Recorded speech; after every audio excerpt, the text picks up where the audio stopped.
حضرت ابو بکر صدیق کا زمانہ تھا تو ایک شخص ملک کے شام کا رہنے والا، بڑا قرضہ چڑھ گیا اس پہ، تو وہ حضرت ابو بکر صدیق کے پاس آیا، کہنے لگا آپ امیر بھی ہیں اور امیر بھی ہیں، دونوں باتیں، ایک امیر یہ ہے کہ مسلمانوں کے سربراہ ہیں، اور دوسرا اللہ نے آپ کو مال و دولت بھی عطا فرمایا ہے، تو میرے اوپر قرضہ چڑھ گیا تو مہربانی فرمائیں۔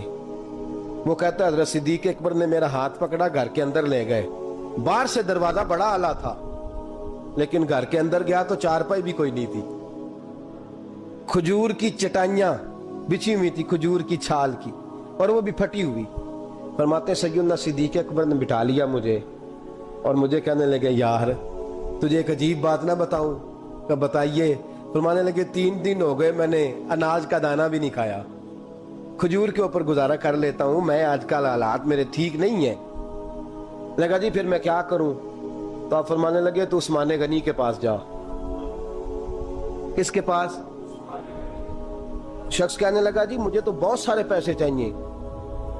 تو آپ نے فرمایا تیری سوچ وہاں ختم ہوتی ہے جہاں سے عثمان کی سخاوت شروع ہوتی ہے، تیری سوچ وہاں تو جو سوچتا ہے نا اتنے ملیں گے، تیری ختم ہوتی ہے سوچ جہاں سے عثمان کی سخاوت شروع ہوتی ہے، تو جا۔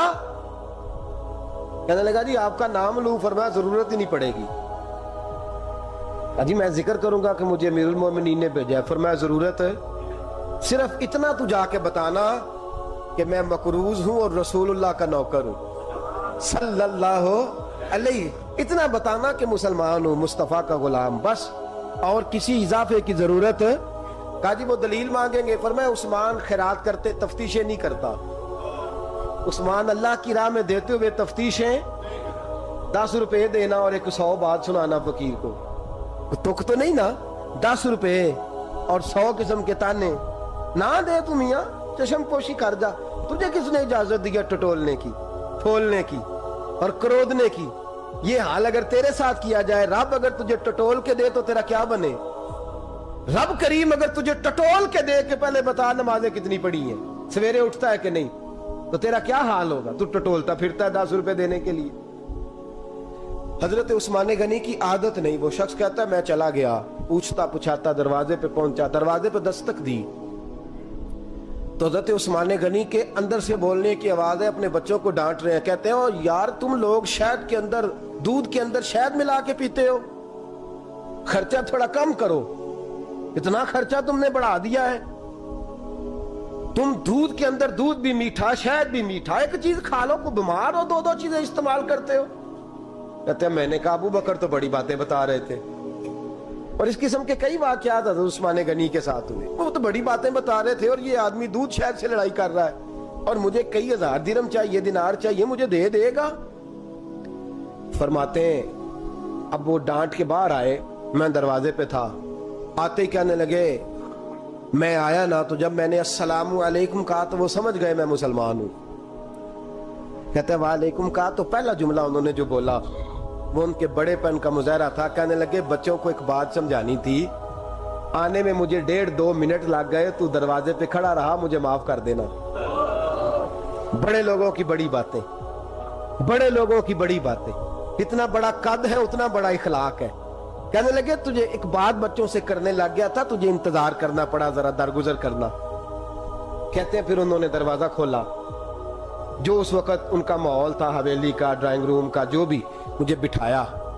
کہتے ہیں میرے لیے جو پہلی چیز آئی وہ دودھ کے اندر شہد ڈال کے وہ لائے۔ کہتے ہیں میرے دل میں خیال آیا گھر میں جھگڑا کر رہے تھے، مجھے پلایا، اس کے بعد کھجوروں کا حلوہ آ گیا۔ کہتے ہیں میں نے کہا بچوں کو کہہ رہے تھے ایک میٹھی چیز استعمال کرو، میرے لیے 3 آ گئی ہیں، 3 آ گئی، عجیب شخص ہے۔ کہتے ہیں میں لیکن ابھی میرا تصور جمع نہیں، میں نے کہا اتنا تگڑا نہیں جتنا حضرت ابو بکر نے بتایا ہے۔ کہتے ہیں کھلا پلا کے نا پھر پوچھنے لگے کیسے آئے ہو، کیسے آئے ہو؟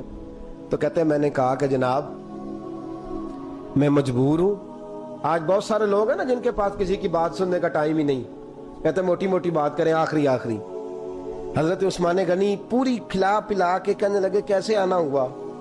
کہتے ہیں میں نے کہا جی میں مسلمان ہوں، ملک کے شام کے مضافات کے ایک گاؤں کا رہنے والا ہوں، کچھ کاروباری مشکلات آئیں تو میں مقروض ہو گیا، میرے اوپر قرضہ ہے، مجھے کچھ پیسوں کی حاجت ہے۔ فرمانے لگے میں نے کچھ پیسے کہا، انہوں نے ایک آواز دی تو ان کا غلام آیا ایک اونٹ کے اوپر لدا ہوا سامان لے کے۔ کس کے اوپر؟ اونٹ کے اوپر۔ کہتا ہے مجھے 3000 اشرفیوں کی ضرورت تھی، میں نے بتایا نہیں 3000 چاہیے۔ اونٹ آیا تو حضرت عثمان غنی کہنے لگے اس اونٹ پر تیرے لیے، تیرے گھر والوں کے لیے میں نے کپڑے بھی رکھوا دیے، کھانا بھی رکھوا دیا اور 6000 اشرفیاں بھی رکھوا دیے، تو پیدل آیا ہے تو اب اونٹ لے کے جا۔ کہتے میں نے کہا حضور اونٹ واپس کون کرنے آئے گا؟ کہنے لگے واپس کرنے کے لیے دیا ہی نہیں تو تحفہ ہے، تو لے جا۔